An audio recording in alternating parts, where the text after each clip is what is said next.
అని చెప్పి టింగ్ టింగ్ టింగ్ టింగ్ అని హరీష్ రావు అనగానే ఎలక్షన్ కమిషన్ ఆపేసింది. 7,000 కోట్లు బ్లాక్ చేసింది ఎలక్షన్స్ అయ్యే వరకు రైతు బంధు వేయొద్దని.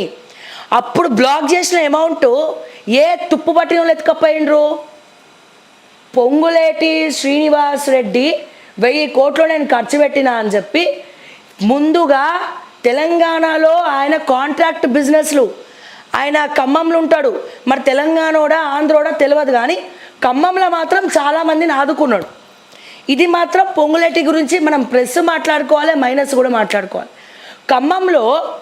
ఖమ్మంలో పొంగులేటి ఎవరి ఇంటికి వచ్చి ఏది అడిగినా సామాన్య ప్రజలకు చేస్తాడు. అయితే ఏం చేసిండు? ఈ గత ప్రభుత్వంలో ఉన్న బిల్స్, ఈ కన్స్ట్రక్షన్లు, టెండర్లు అన్నీ ఉన్నాయి కదా, పైసలు లేవు కాబట్టి ఆ రైతు బంధు పైసల్ని రాజగోపాల్ రెడ్డి సగము, పొంగులేటి శ్రీనివాస్ రెడ్డి సగం పంచుకున్నారు. ఇగో నీకింత, నాకింత, నీకింత, నాకింత అయిపోయింది. రైతు బంధుని రైతు భరోసా చేసిండ్రు.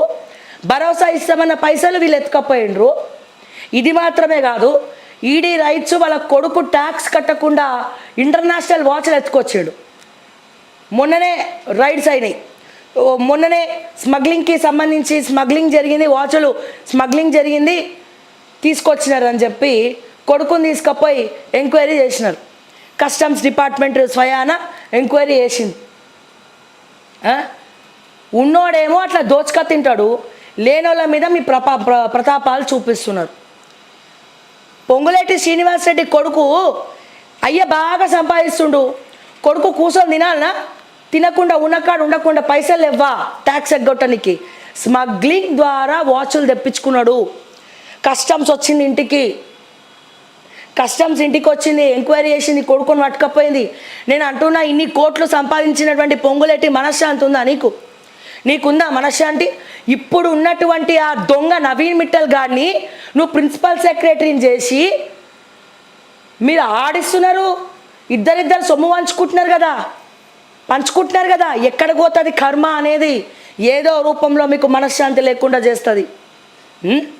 ఏడకొచ్చినాయి పైసలు? సబ్ రిజిస్టర్ల దగ్గర నుంచి 2 కోట్లు 3 కోట్లు తీసుకురంట ట్రాన్స్ఫర్లకు. ఇవన్నీ మాట్లాడితే పొంగులేటి శ్రీనివాస్ రెడ్డి గారు కట్టాలి పైసలు. ఈ రోజున ఒక రిజిస్ట్రేషన్ చేయాలన్నా ఏం చేయాలన్నా కమిషన్. ఏకంగా 50% వీళ్ళు తీసుకునేది, 50%. సిగ్గు శరాలు ఉండాలని కొంచెమన్నా. మీరు పైసలు తీసుకొని నడి రోడ్డు మీదకి సామాన్య ప్రజలను వదిలేస్తున్నారు. ఇప్పుడు శుద్ధపూసలక మాట్లాడతారు బీఆర్ఎస్ వాళ్ళు. మనం ఎందుకు మాట్లాడలేదు శ్రావ్య?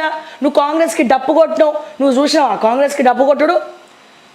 అప్పుడు కూడా ప్రజా సమస్యలు ఎత్తి చూపించిన ఇదే రక మాట్లాడినా మీరు ఓర్వలేక నా మీద కేసులు పెట్టినారు.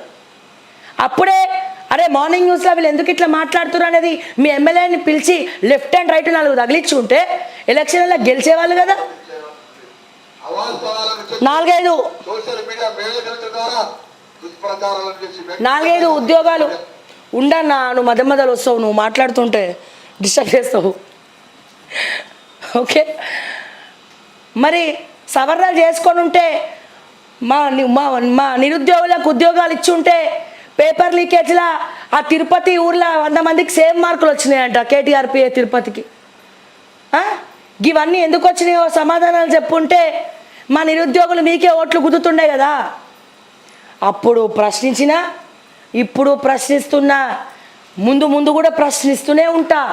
సవరణలు చేసుకోకపోవడం మీ చాతగానితనం, తెలిసి తప్పు చేయడం మీ కర్మ. ఇక ఏం చేయలేం దాన్ని. సో ముందుగా పొంగులేటి శ్రీనివాస్ రెడ్డి పరువు మొత్తం బాయే. ముఖ్యమంత్రి అయితా అని సంకలు కుదుకుండు. ఇక అయిపోయి ఉన్నట్టుండి ఈడీ రైడ్లు కాంగ్రెస్ నాయకుల మీద ఎందుకు జరుగుతున్నట్టు చెప్పమా. ఈ ఢిల్లీ ఎలక్షన్స్ తర్వాత హైదరాబాద్ గల్లీలో రాజకీయాలు వేడెక్కబోతున్నాయా? అసలే కాంగ్రెస్ ఎమ్మెల్యేలు అందరూ అప్పుల పాలైండ్రట. పాపం మొత్తుకుంటుండ్రంట, లబోదిబో అన్న అప్పు చేసి ఎలక్షన్స్లో పెట్టనే పైసలు జర మా బిల్సీ అని అడుక్కున్నారట. చల్ పో అనడమే కాదు, ఎమ్మెల్యే రికమెండేషన్ లెటర్లు తీసుకొస్తే ఆఫీసర్లను తీసుకుపోయి అడవులలో ట్రాన్స్ఫర్ చేస్తా అన్నాడు రేవంత్ రెడ్డి. ఏంటి నమ్మరా? ఇగో చూడండి ఏమన్నాడు మా రేవంత్ అన్న